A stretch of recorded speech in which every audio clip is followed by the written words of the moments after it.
ശ്രവിക്കുക. ഈ നോമ്പ് കാലത്തിൻ്റെ ഏറ്റവും മഹനീയമായ ചിന്തകളിൽ ഒന്നാണ് ശ്രവിക്കുക എന്നുള്ളത്. ആര് ശ്രവിക്കുന്നു, എന്തിനെ ശ്രവിക്കുന്നു, എന്തിനു വേണ്ടി ശ്രവിക്കുന്നു? ലിസൺ. ഈ ഒരു വാക്കിന് നമ്മുടെ ജീവിതത്തിൽ വളരെയധികം അർത്ഥതലങ്ങളുണ്ട്. ഏറ്റവും വലിയ ലിസണർ ഈശോ ആയിരുന്നു. പാപികളെ ശ്രവിച്ചു, രോഗികളെ ശ്രവിച്ചു, അടിമത്തത്തിലായിരുന്ന എല്ലാ ജനതകളെയും ഈശോ ശ്രവിച്ചു. പ്രിയപ്പെട്ടവരെ, ഈ ആത്മീയ യാത്ര തുടരുമ്പോൾ എൻ്റെ വ്യക്തിപരമായ ജീവിതത്തിൽ, ദൈനംദിന ജീവിതത്തിൽ എനിക്ക് മറ്റുള്ളവരെ കേൾക്കാൻ കഴിയുന്നുണ്ടോ? എൻ്റെ അടുത്ത് നിൽക്കുന്ന എൻ്റെ ജീവിത പങ്കാളിയെ കേൾക്കാൻ എനിക്ക് കഴിയുന്നുണ്ടോ? എൻ്റെ കൂടെ ആയിരിക്കുന്ന എൻ്റെ മക്കളെ എനിക്ക് കേൾക്കാൻ കഴിയുന്നുണ്ടോ?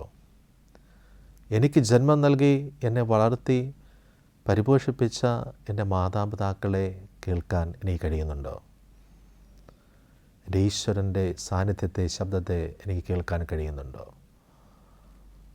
നിൻ്റെ ചുറ്റുമുള്ളവരിൽ ഈശ്വര സാന്നിധ്യം അനുഭവിച്ചാൽ മാത്രമേ അദൃശ്യനായ ദൈവത്തിൻ്റെ സാന്നിധ്യത്തെ തിരിച്ചറിയുവാൻ സാധിക്കുമെന്ന് തത്വചിന്തകനായ കിർക്കഗാർഡ് ഇങ്ങനെ പറയുകയുണ്ടായി.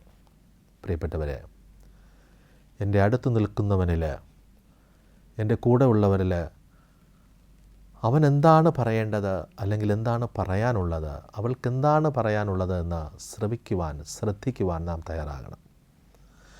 ഈ നോമ്പുകാലത്തിൻ്റെ അനുഭവത്തിലൂടെ കടന്നു പോകുമ്പോൾ ഒരു മികച്ച ലിസണറായിട്ട് നമുക്ക് മാറാനായിട്ട് പരിശ്രമിക്കാം. നിൻ്റെ കാതുകൊണ്ട് മാത്രമല്ല, നിൻ്റെ ഹൃദയം കൊണ്ട് മറ്റുള്ളവരെ കേൾക്കാനായിട്ട് നിനക്ക് കഴിയണം.